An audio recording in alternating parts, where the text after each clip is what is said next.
up, guys? This theme song changed. The Blerd's coming through. Pop culture's our stage. I'm amazed that we made it this far in the game. New season, new topics, new gear, nothing lame. We got a lot of topics to discuss on the podcast. Marvel movies, DC Comics, theories on the forecast. Never ride a soda. Let me hit you with the logo on a sticker on the polo with his favorite talking trio. Facebook, Twitter, and Instagram. You can like, comment, become a top fan. I won't give away the details to the master plan, but we'll be up there with the legends like Stan the Man. So keep on surviving. Watch us on the live and slide into the DMs where we keep on vibing. Blerd Survival Guide is here to stay. We're marching down the path. Get out of our way. Two guys, two mics, our producers. Step into the spotlight, survival as troopers. Come and take a seat with the combo we provide every Tuesday. It's the Blerd Survival Guide. Two guys, two mics, our producers. Step into the spotlight, survival as troopers. Come and take a seat with the combo we provide every Tuesday. It's the Blerd Survival Guide. It's your boy J-Dub0283 with the social commentary for you and me, coming through with the facts. And I'm never abstract on the mic. I interact with my buddy in the back. Social work of passion. I want to build a unity, making better lives in the cities and communities. Believe me, animated run through my psyche. The knowledge is hiking. My voice is live. Look at hey.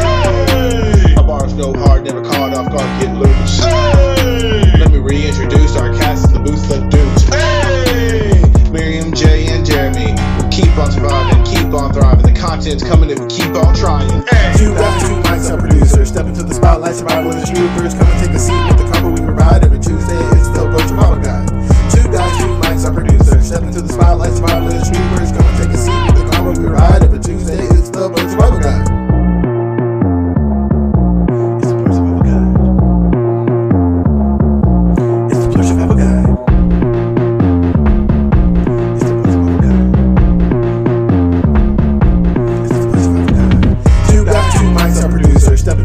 Survival as troopers, come and take a seat with the combo we provide every Tuesday. It's the Blerd Survival Guide. Two guys, two mics, our producers. Step into the spotlight, survival as troopers. Come and take a seat with the combo we provide every Tuesday. It's the Blerd Survival Guide.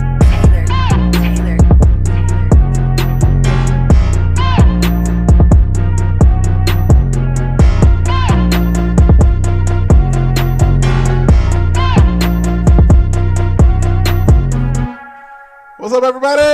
What's up, everybody? Welcome back. Oh my God! Guess what? It's a new season. A new season. Did y'all hear that new theme song? What y'all think? That new theme song. What y'all think? Let us know on our Instagram. Let us know on our Twitter. Let us know on our TikTok. And guess what, guys? During the break, we created a Patreon.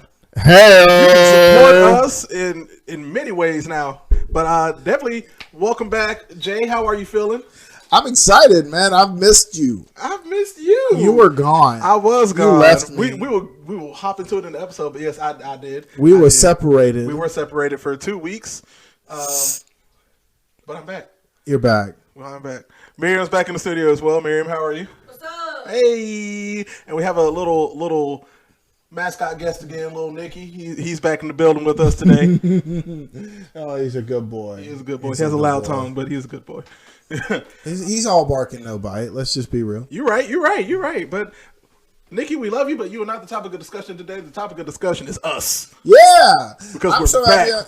Because we're back. We are back. We're back. It's season 1. It's season 2. It's season 2. We're coming back more harder, liver than ever. It's season 2. Jeremy, they're not gonna know what's coming to get them. It's season 2. We're coming at harder, liver than ever.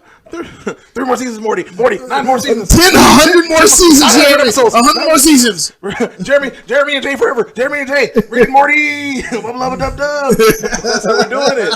Yes, we are back. I'm happy to be back. I'm happy that we are here. We're in our new studio space because, as you all know, I have lost a roommate. You have. You helped him transport his things across the country. That is, which is why you left. But now you're back. Right. And we have more space to do. We have a studio space now. This is not just my room / a studio. This is the new Blerd Survival Guide studio. There's still a bed in here, though. Don't worry about that. Hey, what stays in the studio? What happens in the studio stays in the studio. Something. Thank God we're too small for an HR department. Yeah, but without further ado, let's just hop into it. Since we've been gone, things have happened, movies have come through, and I've been to California. And you first of all, I want to talk about why you went to go see Shang-Chi without everybody.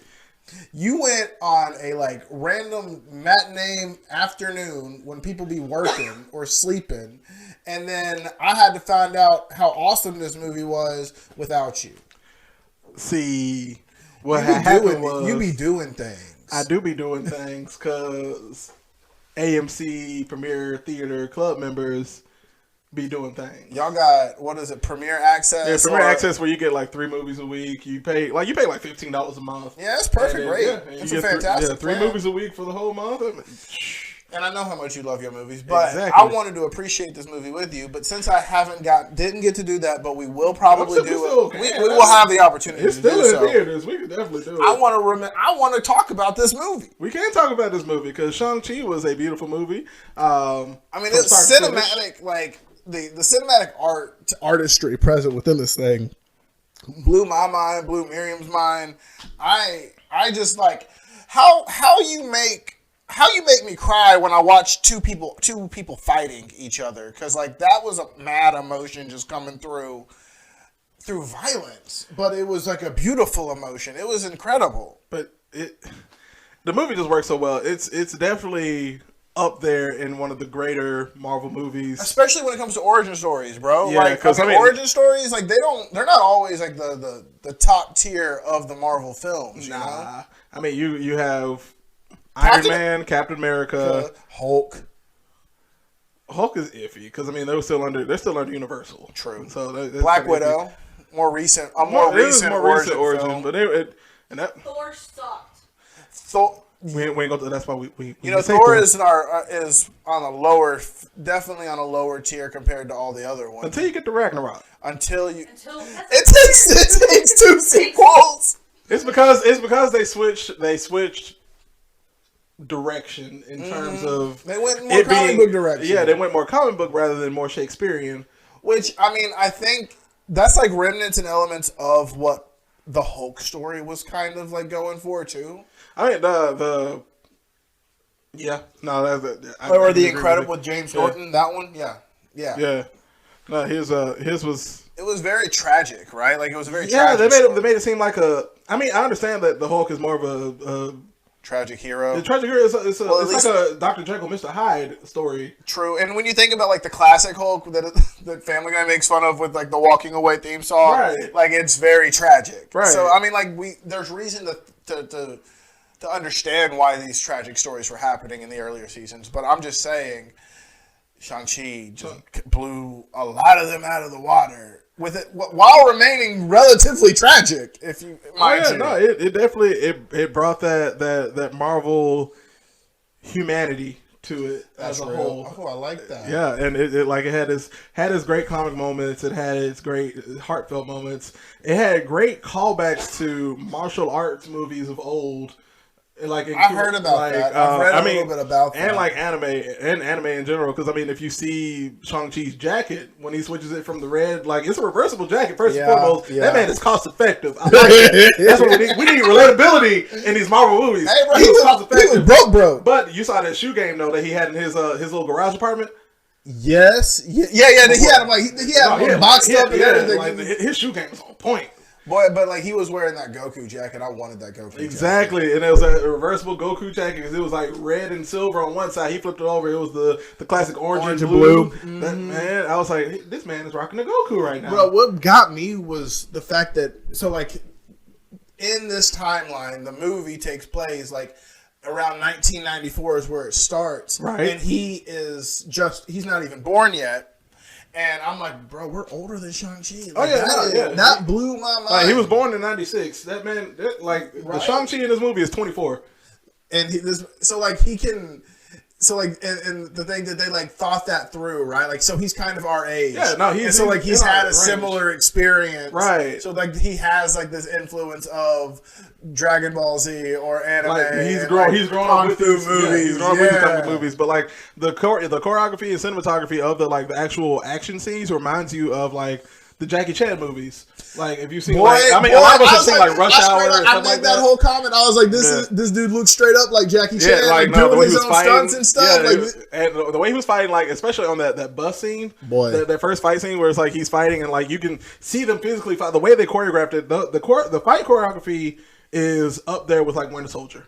Yeah, exactly. I know the three sequence that you're talking about with like Winter Soldier, Captain America, and Iron Man. Like when they're all three fighting, they get that, and then I mean like in Captain America and Captain America Winter Soldier, like the fight scene between Winter Soldier and Cap when Winter Soldier is still fighting, like he did the whole knife thing that everyone fell in love with. Right. Yeah, like the choreography in that movie. Between Captain America Civil War and Shang-Chi, those are probably the best fight scenes that we've seen in the MCU with actual fighting, not just CGI fighting, like actual like hand-to-hand combat. Yeah. And if you've seen not Rush Hour, not like the Babysitter, the spy movie. Yeah, Spy, My Spy. Yeah. My Spy. That's old Jackie Chan's older in that. Yeah, right? but if you look at like some of his movies when he was younger, and he started out in movies as a stuntman, like he has his own stunt company. Because he did all of his stunts in movies. Well, he learned everything. Like that was that was his whole initiative when he came to America. He's like, I want to do my own stunts and I want to act in my own film. Right, and but all those movies, like after he was a porn star. True, but what? You didn't know Jackie Chan was a porn star? Yeah, no. Yeah, he started out early doing porn. Japanese porn. Sylvester Stallone, the Italian Stallion. Yeah. Yeah. I knew that. I knew that. But Jackie Chan? Yeah. Mm-hmm. Oh my. Mm-hmm. Cameron Diaz. Huh? What? Gotcha. Yep. What was her porn star name? Oh my god. I don't actually had a name, but that is brand new. Did y'all know that? That is brand new to me. Yeah, news. But Shang-Chi. I mean, no, but seriously though, like those elements, like it reminded me of Shanghai Nights or Shanghai Noon when I saw that was like one of the first movies I saw Jackie Chan in, other than his cartoon TV show back in the day. I saw him do it. You're showing that. Wow, that was Cameron Diaz. All right, folks, Google it. Seriously, I need to know. That's crazy. There you go. But back on topic. So Shang-Chi. So Shang-Chi, definitely, like I said, the influences of Jackie Chan, of Asian culture, right? Period. Well, they were talking about fun fact: this movie is not doing well in China. Mainland China, because it's having to do with like the copy or like the whatever. The Chinese movie laws are like so much stricter it's very than strict. America. Like the censorship laws. Like that's what it has to do with over there. But it's doing very well in Korea, Japan, like all other parts of Asia. It did well in Hong Kong. Like a lot of people want to go see it in Hong Kong, which has different laws than mainland China. Right. But they were all talking about how it's actually being well received because of how culturally appropriate and honorific this movie is for Asian like influence and cultures, because like otherwise we're repeating mistakes of the past, which these types of films have historically done. Looking at you, Breakfast at Tiffany's. Oh boy. Oh no. Yeah, oh boy. Yeah. Looking at you. What's the cat movie? Aristocats. Ooh. Looking at Aristocats, Man, when I saw that little clip recently, it is so bad, I was like, Disney, you can't do that. Well, you can't do that anymore. No, they can't, and they don't. So there's as any good business organization does. As any world conglomerate overlord, precisely, Lord. But one thing I did notice that a lot of people did notice, and I do apologize. We do apologize. We forgot to let you guys know. Spoilers ahead for Shang-Chi. If you haven't seen it, it's still in theaters. Please go see it. If you want to come watch it with us, we'll set a date and time for everybody to come join us. Heck yeah. But definitely, like, one scene that I was like, oh my God, they actually reference anime. Mm-hmm. Was when Shang-Chi had them rings, boy, and he went back with his hands and went full command. Yeah. Like, I was like. And I said it in my head. Did you say it in your head? Because I said it in my head. Like, I was about to scream. I was like, he went. Yes. Like I'm slowly moving, just like, oh man. So like the best part about going to see this movie for me was the fact that we went in the middle of the day on a Friday, 1 o'clock, like matinee and no one was in the theater. So Miriam and I just seriously got to have our own commentary back and forth about this movie while we're watching it. Because, we really got in the habit of being able to talk about movies over the last year and a half while we watched them. Hashtag Panini. Over the last year and a half because of the Panera Bread. The Panera Bread. But yeah, so that was just, we got to actually vocally digest this movie as we prefer while watching it. See, y'all were lucky. I watched it on opening weekend. Well, I mean, I can't blame you for that. I would have if you had asked me. I didn't know what y'all schedules were like. We're all adults. Y'all just know I was on vacation at that point, but also things and stuff. He's sipping tea, water. He's not amused. But all that to say, we really enjoyed this movie. It's a fantastic movie. Definitely go check it out. If you want to come watch it with us, we're going to go see it preferably sometime this week. Right, without a doubt. And I mean, individually, the performances were some of my favorite. Yeah, honestly, Simu Liu, he knocked it out of the park. He's going to be like Robert Downey Jr. level. Man. I saw him. I watched Kim's Convenience. I've heard it's a good show. I'm gonna check it out. It's a funny show. Yeah. It's a very funny show. It's got a lot of cool. He started out as a stock photo model. Yes, he did. That is yes, he did. He said, and then he tweeted about it to Marvel, and they were like, "Let's make something happen." Yeah, no, he was just like Marvel. Like he manifested that job. The whole thing, the story of that, of how Liu getting his job, getting the movie, because the movie was already going to be made. They just hadn't found the person who's going to play Shang-Chi. Right. Simu Liu was just like, "Hey, Marvel, let's talk." A year later, he was like, literally, he posted on Twitter a year later, "Oh shit, this happened." What's kind of crazy is you gotta wonder about the marketing tactics of that. Maybe they were planning that far ahead in advance.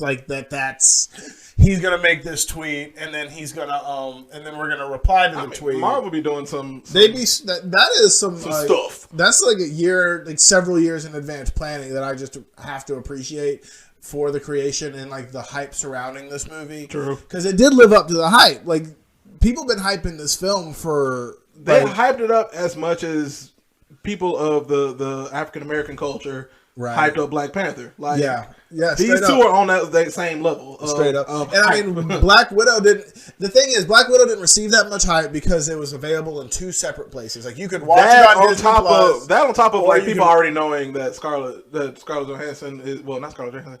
That Black Widow is dead. Yeah, yes. Natasha's dead. Yeah, Natasha, sure.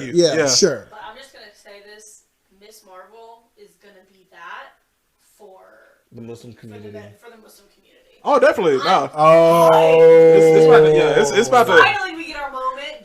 Marvel's about to have money on top of money with the way they diversify in the whole squad. I mean, they're appealing to a global audience. Finally. And that's what these comics were meant to do. These white men are dangerous. Well, that's why we're not going to just keep with the white men. We're going to bring in the Asian. We got the Black Captain America. We have Miss Marvel. We have Shang-Chi. We have Black Panther. We got the new Black Panther. I don't know who the new Black Panther is going to be. It should be Shuri. Yeah. What's her name? What's that actress's name? Letitia. I know her first name is Letitia. Okay. Gotcha. Yeah, I mean, Shuri's supposed to be the logical next choice. But we just don't know what that movie's going to be about yet. They started filming. It's hard because of the way it is. Even the director, Ryan Coogler, he was just like, Letitia Wright, haha. First name. Right. Yeah. You had the R sound. Yeah, you were right. Boo, bad pun. Bad pun. It's been a bunch of bad puns in this studio lately. Mike's hot. Get out. I'm canceling this podcast. We're gonna try again next week. No, I've waited too damn long for you to come back so I could shoot this podcast. Oh man, yeah, but no, literally, we don't know how that movie's gonna turn out. Ryan Coogler, the director, he's writing the movie as well. He said he had a hard time trying to write the movie. I mean, it's grieving while you're writing this thing. The grieving of an idea, of a lost idea, is just as serious as grieving the loss of the individual, right? Look at you sounding like Vision. I mean, this man had a whole universe envisioned with our favorite at the center. Like if Chadwick wasn't at the center, like how else do you imagine this? And that's what he's having to do. Yeah, while also grieving the loss of his friend, of his colleague. Yeah, exactly. And so, like, just to think about him having to do that, and as a creative, oh god, that's heavy. That's some heavy. That's some heavy-ish, and it'll be interesting to see how that bleeds over into the new film. We'll see. Honestly, what? And I mean, we got a while for it. We do have a while. I mean, it's coming out next year, 2022. But also, I mean, we still have the ramifications of Marvel post Loki. We're in multiverse level stuff now. So you can low key. Speaking of, hold on, hold up. Excuse me, I'm sorry. I just got excited. The other thing that we haven't talked about that came out. Marvel's What If? Yeah, all the stuff. Like I said, no, like the ramifications of a post Loki TV show with the multiverse. You can low key, pun intended, like recast Black Panther. Yeah, have somebody from another universe. We could just be in another universe. Yeah, that's what I'm saying. Yeah, I mean, like it just. Literally, this sequel could be in another universe. Literally, like Black Panther: Wakanda Forever could be a universe where T'Challa was never born. Right. Like everything else still happened the same. It's just that T'Challa wasn't born. So it could be a new Black Panther. It could be whoever they decide. It could be Black Panther that no one else knows is new except for the viewing audience. Exactly. So that's they really made a smart move there with like the amount of freedom. The multiverse. Yeah, man. I mean, it's just it's vast and far-reaching, and I mean. Everything is possible. Yeah, and I guess with the Thank you, Kevin Feige. Yeah.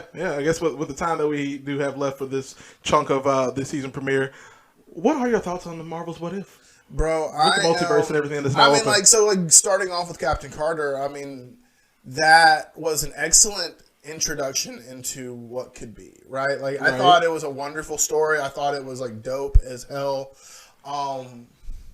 I think that my favorite one, though, I mean, it's got to be, right now, I mean, it's got to be What If T'Challa was Star-Lord. I mean, that storyline is like some wacky and wild stuff. Yeah. With a lot of really cool, like, fight elements and, like, super cool, like, space elements.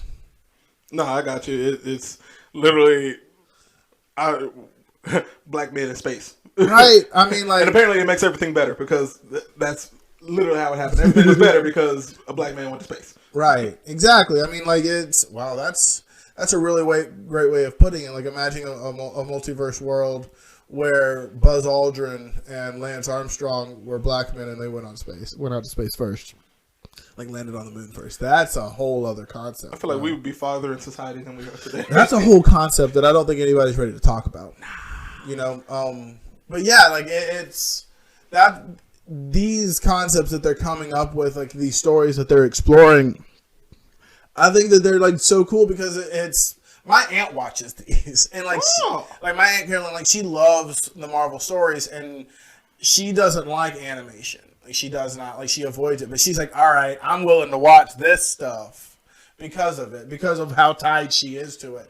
And I think that for that reason, I mean, it's animation now, it's breaking like a mold and like appealing to a broader audience. Right, no, it's definitely opening the eyes. Doing it too. I mean, it's not just animation; it's also the writing, the performances within the TV, the shows, and like everything that's just happening. One thing I do want to get into with What If is like, if you've noticed, Uatu the Watcher. Yeah. Like in each episode, he gets more visible. He gets more visible. Yeah. I didn't know he's black, man. That's cool. Yeah. Yeah, I mean it's Jeffrey Wright. It's the guy who in Westworld, right? Yeah, the original. Yeah, the guy with the glasses. Yeah, mm-hmm. Yeah, he's gonna play the engineer that's not an engineer. That's all that stuff. he's doing everything, like just about everything with comic books right now because he's gonna play Commissioner Gordon in the Batman TV show, not TV show, movie, the new movie with Robert Pattinson. Mm-hmm. He's gonna be Commissioner Gordon. He's Uatu the Watcher. He may be the Watcher if they do a live action. What If? So yeah, that's a possibility. I could see but that. It is interesting to see. Like it threw me for a loop when it was the Doctor Strange episode, and he actually like they spoke to each other. It was just like, please help me. It was like, nope, I can't help you. Sorry, bro. You on your own, Bro. That Doctor Strange episode had me in my feels, bro. Ooh. Like, I'm sitting here watching, and then there was a split, and I'm like, what the shit? Like that was dope, but like, golly. Speaking of, I saw a promo for the rest of this season for What If. How many more episodes are there? It's going to be 9 episodes. We just finished the 6th episode with Killmonger, so it's 3 more episodes left. And the promos for the remainder of the season, it named who's going to be basically the Guardians of the Multiverse. And it's like Captain Carter, T'Challa Star-Lord. It said Thanos. What? Doctor Strange. So both of them are back. Oh my god! Yeah. What? Well, because like the thing about these things is how they end them, right? Like they never so sad. Well, they never end them entirely. Like you're just like it's a cliffhanger. It's just always a cliffhanger. You're just it's leading us to something. Yeah. What's gonna happen with Killmonger and like? And I think he's part of the Guardians of the. He's part of the Guardians too. He may be like because it said in the teaser for the remainder of the season, it was like Killmonger, Loki, like even the villains who are like taking over are going to be part of the. Watching Killmonger like do his warlord shit. He basically he did the same thing that he did in Black Panther. He just on a whole other scale because he had the money and funds from Tony Stark at this point. Yeah, bro. Yeah. I did like how they tied in Michael B. Jordan's love for anime though. Yes, it did. He was just like, "What? I love anime." I was like, "Oh, that's Michael B. Jordan. That's not Killmonger. Look at them. He made a Gundam suit." I mean, homeboy's got a whole line with Gucci. No. With I thought it was Gucci and Louis Vuitton. One of them. I can't remember, but it was that, and then like the inspiration for his Killmonger costume in the actual Black Panther movie was Vegeta. Really? Mm-hmm. I didn't even know that. That's one of his. He did an interview where he said his favorite animes were like Dragon Ball Z, Bleach, Naruto, something else. It was like 2 more shows. You know, I'm not surprised. Whatever. Pick your fighting anime. He's a weeb, like yes, he is. Through and through, and I love it.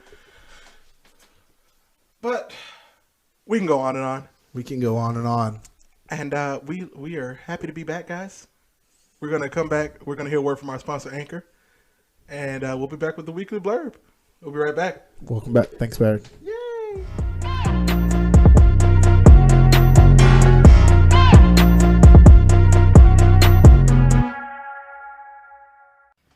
It's time for the weekly blurb! I mean, I know they act like black people supposed to like chicken and watermelon, but ain't no one to ask any of us to cook both of them together. At the same time? No. I'm good. I'm good on that. Welcome back, everybody. Welcome back, everybody. Hey, we are bringing in all the new noises and the new sounds. And the I like it. And the new and the new. I like it a lot. I like it a lot. I feel like we're more high tech now. Getting there. Hey. Getting it. But yeah, you definitely got sound bites. We do have sound bites, so you won't hear us do our normal little sound effects on our own. Stop it, we don't do that anymore. But it is time for the weekly blurb. It is season 2, episode 1. Do you just want to rock paper scissors to who goes first since it's been a break? Yeah, I like that idea. All right, and on shoot. I'll shoot. Rock, paper, scissors, shoot. Rock, paper, scissors, shoot. You go first. Or do you winning goes first, or does winner get to pick? Winner gets to pick. I thought You won. All right, for everybody, I picked rock. Jeremy chose paper. All right, who gets to go first? I'll go. Okay. Extra!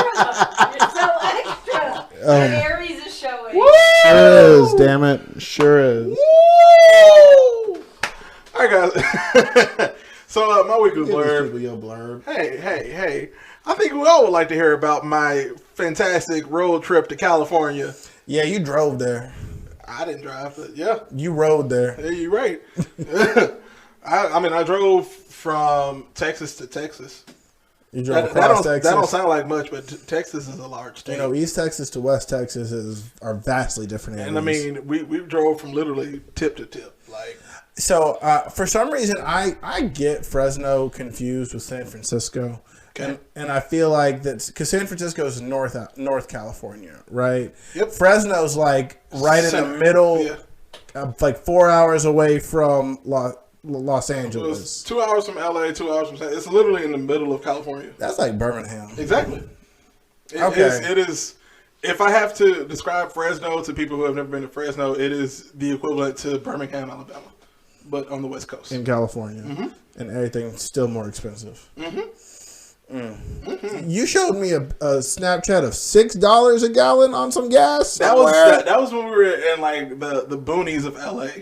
But once we got, I know that. Bless. Yeah, but once we got to like Fresno, this doesn't sound better, but I mean it was better than $6. Yeah, it was $4. That's better. I know that's significant. It's $3, and at least I can relate. The cheapest gas I saw there was $3.99.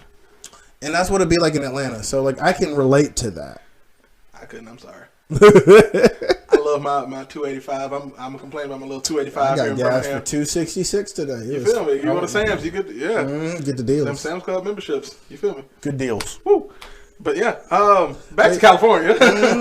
California. Yeah, they know how to party. We so John, Sam, and I left Friday night. We were supposed to leave at 4 p.m. Friday. It turns out the weight distribution on John's U-Haul was a little off, so we had to stop and take everything out the trailer to put it back in the trailer. Oh, dang. Yeah, so that took about because y'all were in John drives a Camry, and he was towing the U-Haul behind the Camry. And the weight distribution on the trailer, his desk, which is heavy as hell, was near the front. Yeah. And it needed to be near the back. We had to disassemble the desk. Oh, wow. It wouldn't fit once we put everything back in. I didn't know about this. Yeah. All right. These are the stories that you don't hear. That is part one. All right. Yeah. So we're still in Birmingham at this point. We leave the city at around 8:30. All right. We're traveling. You can see I did on my personal Instagram. I did save the actual road trip journey of us getting from Birmingham to Fresno. Look at you. So everybody can watch it on Instagram if you want at JBear3295. Self plug, you feel me?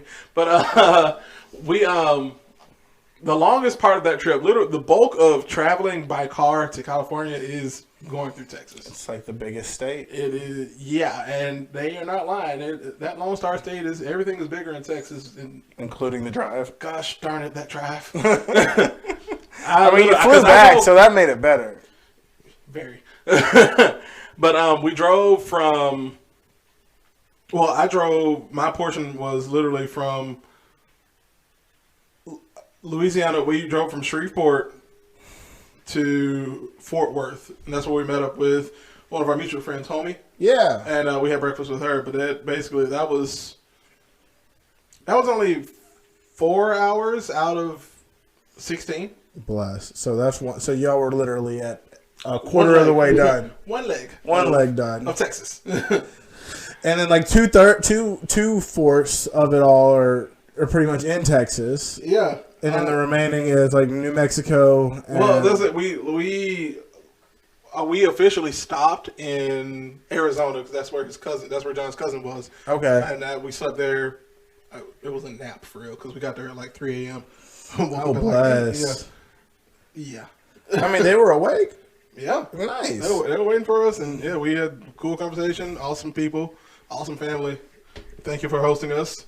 And we got to California. We spent once we got to California. So we left Friday. We got to California by Tuesday morning because we had to. What usually would take about 36 hours took us 3 days because y'all were traveling with the trailer, and you're able to drive like separated out between the three of you, so it make some people could drive for longer. Yeah, and they definitely drove for longer because my butt was sleeping in the back because naps. Well, because you're a good traveler.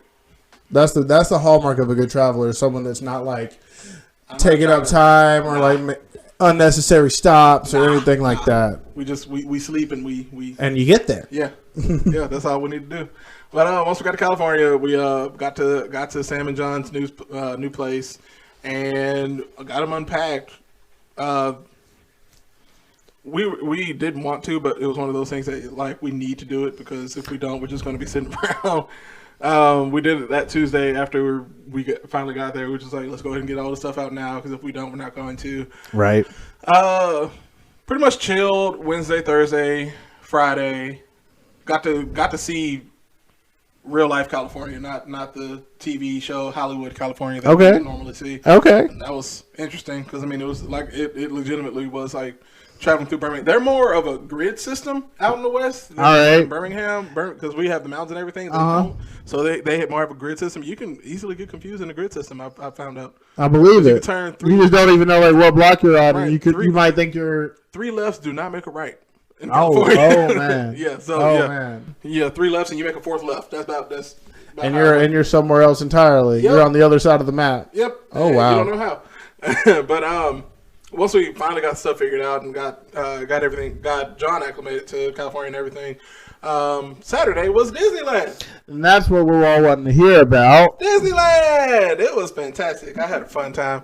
We got there the park opened up at actually like 8 a.m., but we got there at 10. And Those employees been there since like 4 a.m., I swear. But no, we got there. It truly is the happiest place on earth. I was genuinely happy the entire time. You got your money's worth too.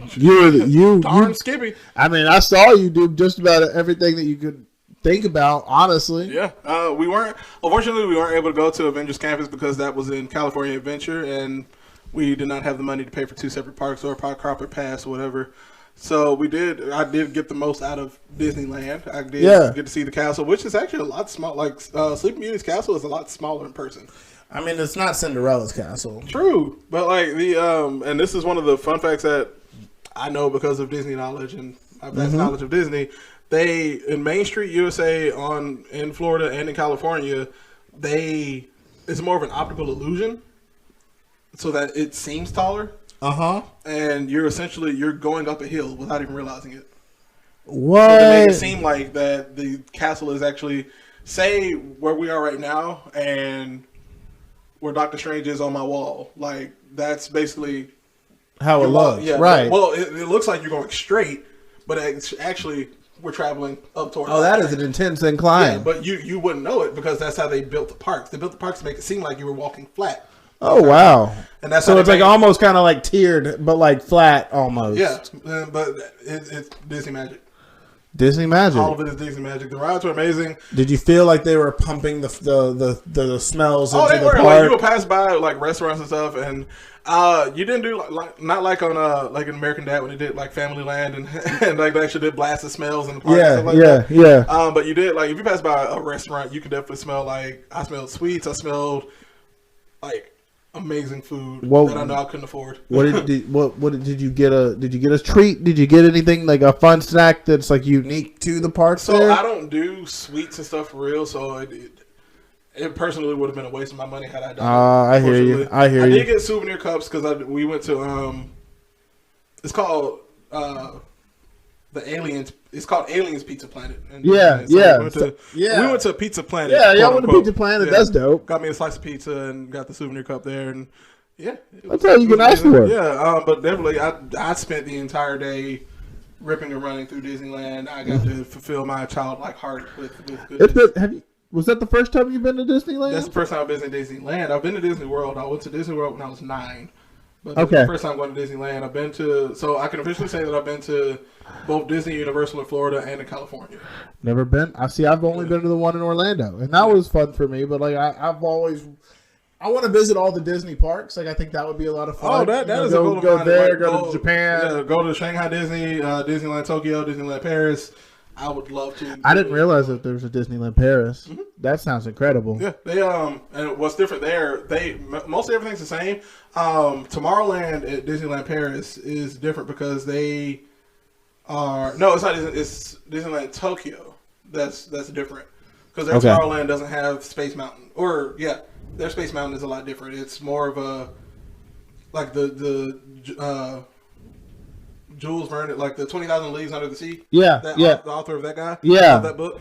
It's more of that kind of Tomorrowland, where it's like a fantasy. Yeah. I hear where you're getting at. So they do things a little bit different in Tomorrowland, but it's definitely you have like the Tron ride, the cycle coaster there. Oh, cool. Yeah, it's there's a lot of stuff about Disney parks that I can really get into, but we should talk about that is a goal. I mean, once we get more funded and more sponsors, we can definitely see about like going to every Disney and checking them out and reviewing them. In the I don't know if I'll ever be qualified to review. However, not review, but like definitely do like an experience, Yes, right? like, and document that. Yeah. But that is my weekly blurb. I enjoyed my time in California. I am happy that we got to see John off to his new ventures in West Coast world. And It's a great fit for him. It is. It truly is. He fits in like a glove, and I'm happy for him.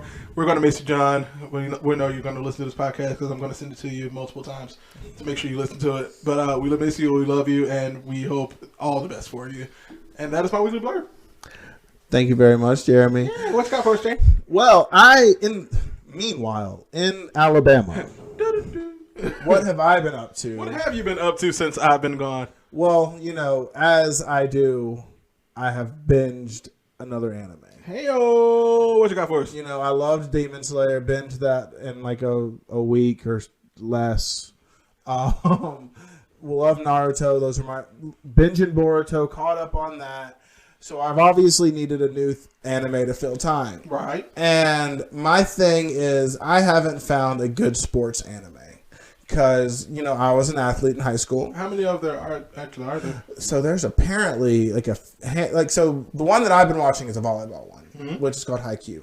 But there's King of the Court, which is a tennis one. There is another basketball one that's on Netflix right now that's apparently very good. I've heard people mention about a football one, and I know that there's a soccer one as well.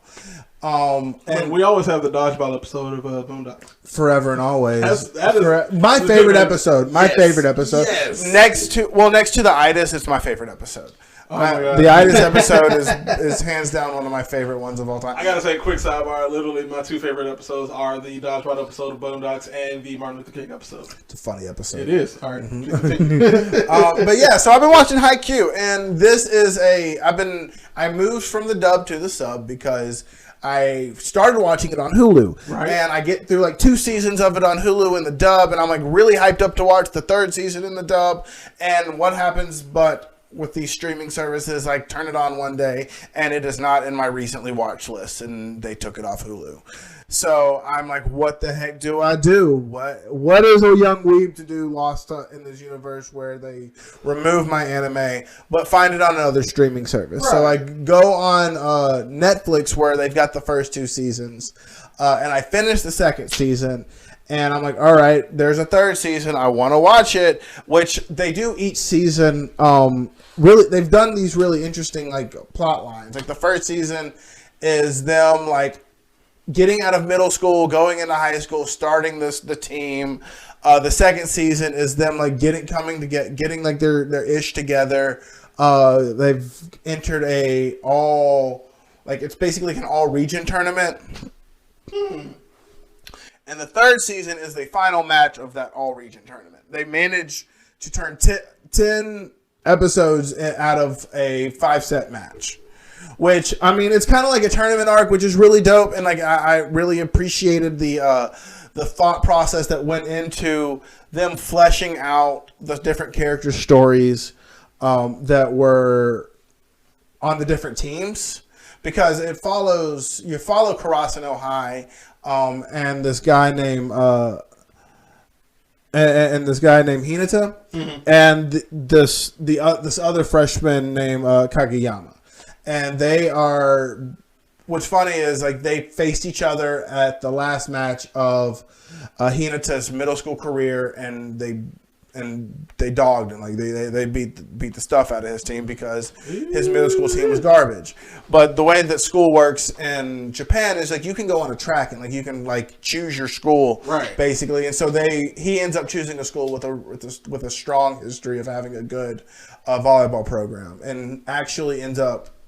The guy Kageyama from the other team, and when he was in middle school, ends up on his team, and so obviously there's a whole tension aspect to them, like them developing like a teammate relationship, which is always fun to watch, and I appreciated it a lot just to see the development of these characters. And like if you're a fan of sports, I highly recommend this anime because like it taps into a lot of the athlete mentalities that are present. And I've even asked our friend Mary about like the authenticity of like the different mentalities that are necessary for each of the different players. Yeah. On the court, which have different positions, and I didn't even think of that as like a thing. I thought everybody could do everything, but like you've got people that are stronger setters, stronger spikers. They've got this position called a libero, which is a person who's really good at receiving, like heavy, hard spikes and stuff. And then they bring out the position of the ace, which is like the main guy, like that dude on the court that if you. When all the chips are down, like, all right, set it up to this guy, and he's gonna make the spike, right? Like he's like that. He's gonna do what needs to be done. Exactly. Like he's that dope. He's that dope hero person. Yeah. And the thing about Hinata is, of course, he has to, as the protagonist, he has to have a thing that he has to overcome, which is his height. So, like volleyball, you got a bunch of tall dudes. He's short, but he can jump high. One whole thing that like is reoccurring is this idea of the little giant, which is really cool because like they want to be, you know, like they bring up this character that that you're yet to meet in the first even 3 seasons, who was this shorter person, probably coming in at like 5'10", 5'9", and that's able to jump super high and, you know, make these killer plays and spikes and be just an all-around versatile ace, despite not being 6'2" or taller. Right. You know? But yeah, like I've really appreciated like how they've managed to like weave in all of these obstacles that people have to overcome and their stories.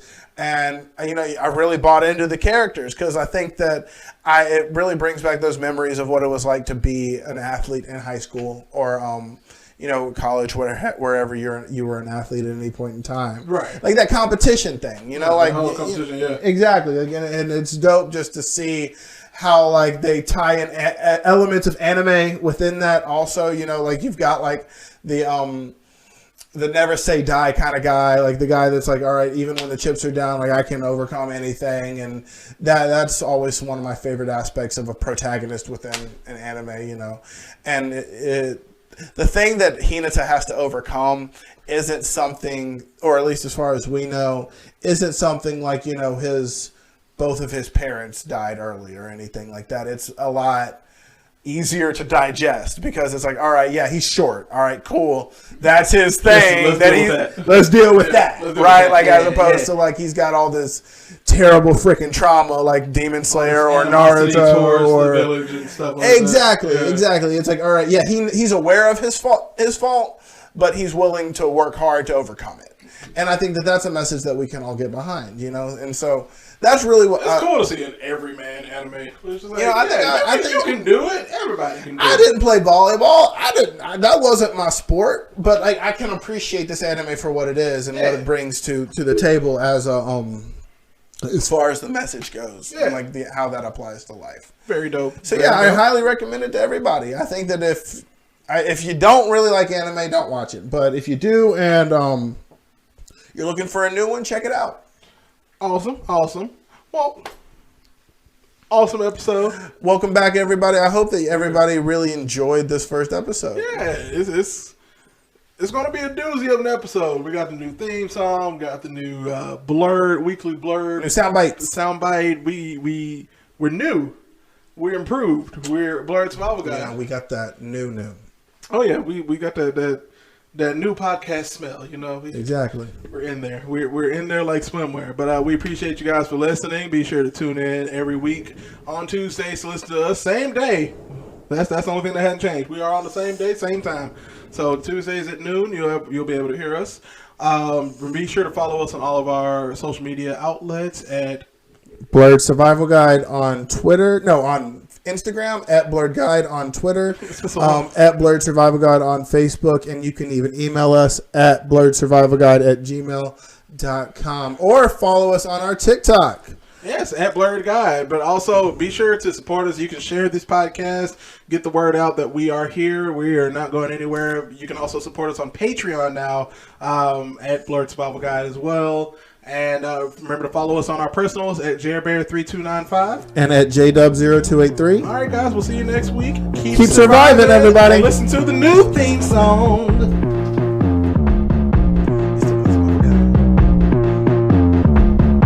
It's the